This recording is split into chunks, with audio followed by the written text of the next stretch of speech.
You know, Beethoven in the Fidelio and in the 9th Symphony came back to that vision of love and the centrality of love in human life. Because remember, in the Heiligenstadt Testament, Beethoven believed in a sort of enlightenment God who didn't mess around with our lives, who didn't do miracles. It was up to us to save ourselves. That's what the 9th Symphony is saying. And human love, not the love of God, but the love of each one another to him is what makes the world work the way it should. And that's what Fidelio is about and what's the 9th Symphony about. Another way to put it is this. I think he had his upbringing in Bonn, which gave him these ideals. And Bonn was a place that was just boiling with Enlightenment ideas at the time. You saw it in the newspapers, you saw it in the cafes, you saw it everywhere.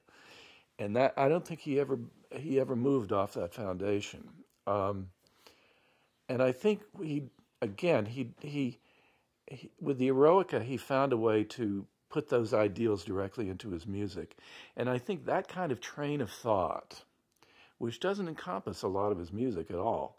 Well, it does in its own way, but I think there's a kind of movement of train of thought that starts in Bonn and then goes to Fidelio and the Eroica, and then to the 5th Symphony, which to me is a story of inward heroism, triumph over your own demons and your own fate, and then to the 9th Symphony. And those to me are the big arcs of Beethoven's career that came to rest in the 9th Symphony. So the connection of Fidelio to the 9th is direct.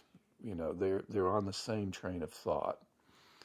And it happens to be a train of thought that is very important in human societies, I think it always will be, and was a new idea in Beethoven's lifetime. Happiness, joy, and an end to inherited tyranny of all kinds.